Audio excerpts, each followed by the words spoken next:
গ্রামের মেয়েরা শহরের মেয়েদের তুলনায় অনেক বেশি স্ট্রং মেন্টালিটি এবং ফিজিক্যাল স্ট্রংও হয়ে থাকে।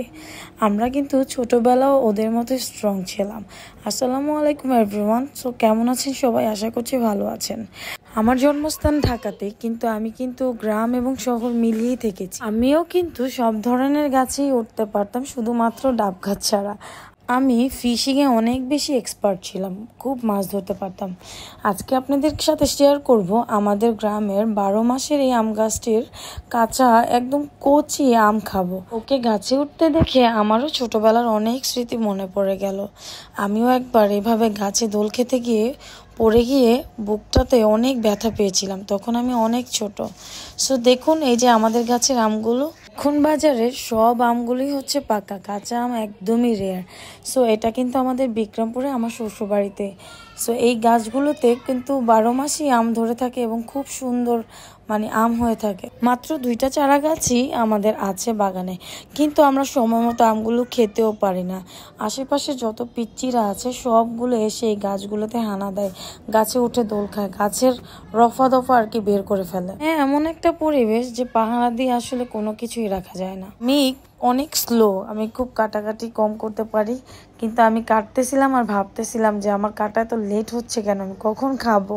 আম আমার সর্বকালেই ভালো লাগে, কাঁচা অবস্থায় এবং পাকা অবস্থায়, দুনো অবস্থায়। আমাদের ঘরের সাথে এই বড়ই গাছটি ছিল, অনেক অনেক বড়ি ধরতো, কিন্তু গাছটির কার নজরে যেন মারা গেছে। গাছে অনেক সুন্দর ডাব ধরেছে, কিন্তু বৃষ্টি পড়ার কারণে কাউকে গাছেও উঠাতে পারছে না। থাক, এবার গাছগুলো গাছেই থাক, পরের বার এসে খাবো। সেই তো আমগুলো আমার ছোলা হয়ে গেছে। আমার আশেপাশে কিন্তু আরো 2-4 জন ঘোরাঘুরি করছে, ওরাও আমার সাথে ভাগ বসাবে।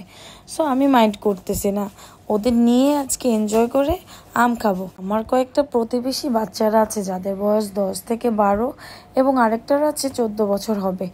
3 জন আছে যারা আমি আসলেই ওরা আমাকে খুব সময় দেয় এবং খুব সারাক্ষণই আমাকে এই কাজে ওই কাজে হেল্প করতে থাকে। তাই গ্রামে যখন আসি আমার শরীরে অনেক বেশি স্ট্রং লাগে। আমগুলোকে আমি একটু পাতলা স্লাইড করে কেটে নেব, কারণ মোটা অবস্থায় ওটাকে আমি কামড় দিতে পারি না, আমার দাঁতগুলো একদম পুরাই চুকা হয়ে যায়। আসার পর থেকেই সময়গুলো অনেক ভালো কাটছে। আসলে আমরা অনেক জায়গায় ঘুরতে গিয়েছি, মাটির কিছু জিনিসপত্র কিনেছি। ভেবেছিলাম ভর্তা বানাবো, কিন্তু ভর্তা বানানোর থেকে নুন আর মরিচ দিয়ে গোলানো এটা দিয়ে খেতে হয়তো বা বেশি ভালো লাগবে। সো দেখেন ওরা কি যে মজা করছে, মজা করে খাচ্ছে এক একজন। ইস, আপনাদের কাদের খেতে ইচ্ছে করছে?